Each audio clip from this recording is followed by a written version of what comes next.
أعوذ بالله من الشيطان الرجيم بسم الله الرحمن الرحيم واستمع يوم ينادي المناد من مكان قريب يوم يسمعون الصيحة بالحق ذلك يوم الخروج إنا نحن نحيي ونميت وإلينا المصير கண்ணியத்திற்குரிய அல்லாஹ்வின் அடியார்களே, சூரா காஃபை நாம் பார்த்து வருகின்றோம். அல்லாஹ்விற்கு சுஜூத் தஸ்பீஹ் செய்வதை வழக்கமாக்கிக் கொள்ளுங்கள் என்று நபி ஸல்லல்லாஹு அலைஹி வஸல்லம் அவர்களுக்கு உபதேசித்ததை நேற்றைய முன்தினம் நாம் பார்த்தோம்.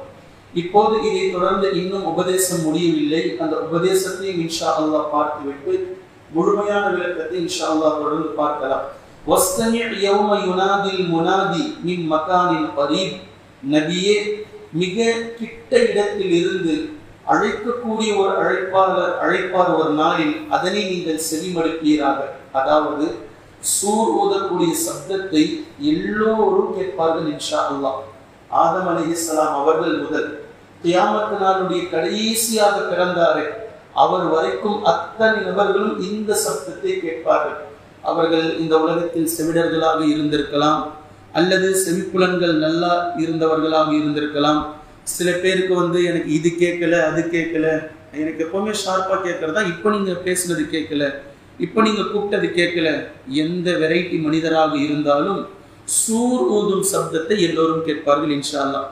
இதுல அல்லாஹ் தஆலா பர்டிகுலரா நபி ஸல்லல்லாஹு அலைஹி வஸல்லம் அவர்கள்கிட்ட முதன்மையா சொல்றான், கிட்ட இடத்திலிருந்து நீங்கள் சூர் ஊதக்கூடிய சப்தத்தை, அழைக்கக்கூடிய அழைப்பாளருடைய அழைப்பை நீங்கள் கேட்பீர்கள், கேளுங்கள், கண்டிப்பா கேட்கணும். இந்த சப்தம் கேட்கும் போது உங்கள் எல்லோருக்கும் புரிய வரும். அல்லாஹ் தஆலா எச்சரித்துக் கொண்டிருந்த நாள் இதுதான் அந்த நாள். அந்த சப்தம் வர ஆரம்பித்து விட்டது, சூர் ஊத ஆரம்பித்து விட்டார் இஸ்ராஃபீல் அலைஹிஸ்ஸலாம் என்பது வரும். இந்த கிட்ட இடம் என்று எதை சொல்கின்றான் அல்லாஹ் தஆலா? ஏற்கனவே நாம் பலஸ்தீனை பற்றி சொல்லியிருக்கிறோம். அல்லாஹ் தஆலா மஹ்ஷரை அங்கிருந்துதான் துவங்குவான். மஹ்ஷரனுடைய பூமியினுடைய துவக்கம் அங்கிருந்துதான் வரும். மின் மகானின் கரீப், கிட்ட இடம் என்பது வானத்திற்கு மிக சமீபமான கிட்ட இடம். பூமியில் பலஸ்தீன் என்பது ஒட்டுமொத்த அறிஞர்களுடைய கருத்து. அல்லாஹ் அலம்.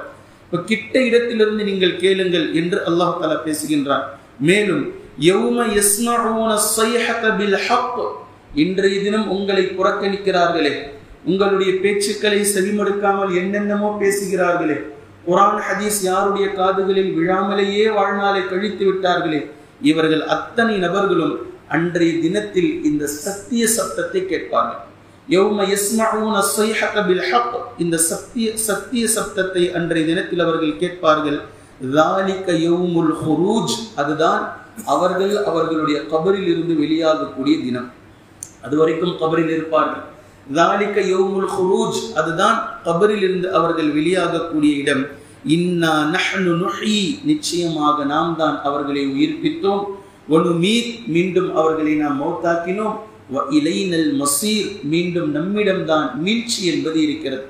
உயிர்ப்பித்தது நாம் தான், மரணிக்க செய்ததும் நாம் தான் என்றால் மீண்டும் உயிர்ப்பித்து எழுப்பதிலும் நாம் தான் செய்வோம். அதை கண்டிப்பாக செய்வோம். எப்படி அவர் உயிர் வாழ்ந்தது உண்மையோ, எப்படி அவர் மௌத்தானது உண்மையோ, மீண்டும் உயிர் எழும்புதல் என்பதும் கட்டாயமாக நிச்சயமாக உண்மை.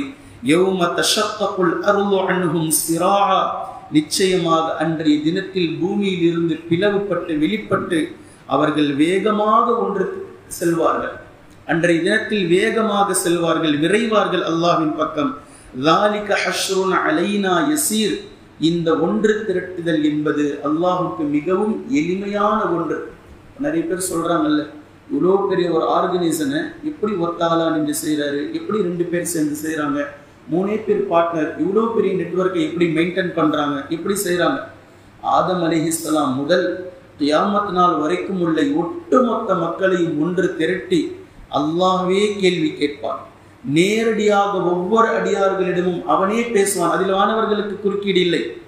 நாளை மறுமையினுடைய விசாரணை என்பது கபர்ல வானவர்கள் கேட்பாங்க. வானவர்கள் மற்ற நாட்களில் சம்பந்தப்படுவார்கள். மறுமையினுடைய விசாரணை என்பது ஒவ்வொரு அடியார்களிடத்திலும் அல்லாஹ் தஆலா தனித்தனியாக அவனே பேசுவான்.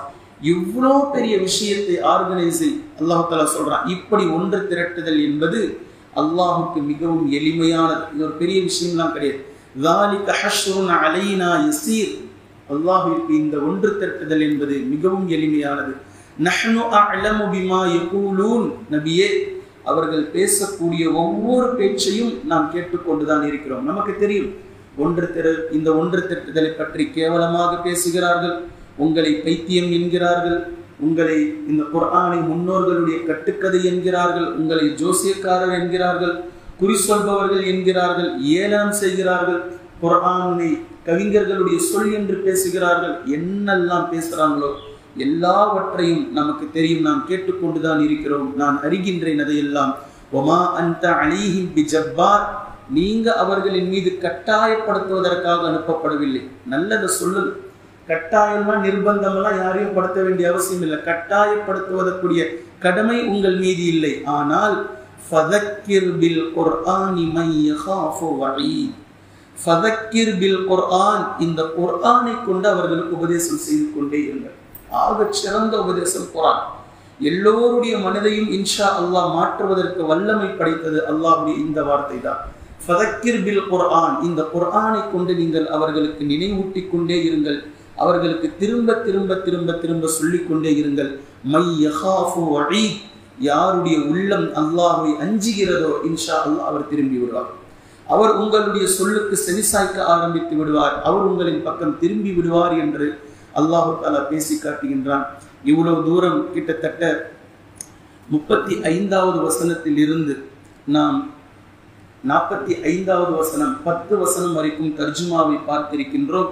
இன்ஷா அல்லாஹ் இதனுடைய விளக்கத்தை பார்ப்போம். இத்தோடு சூரா முடிகின்றது. அதே நேரத்தில் அல்லாஹு தஆலா இந்த சூராவினுடைய துவக்கத்தை காஃப் வல் குர்ஆனில் மஜீத், குர்ஆனின் மீது, மகத்துவமான குர்ஆனின் மீது சத்தியமாக என்று துவங்கினான். இந்த சூராவினுடைய கடைசி ஆயத் எவ்வளவு அழகான பியூட்டி பாருங்க. ஃபதக்கிர் பில் குர்ஆன்.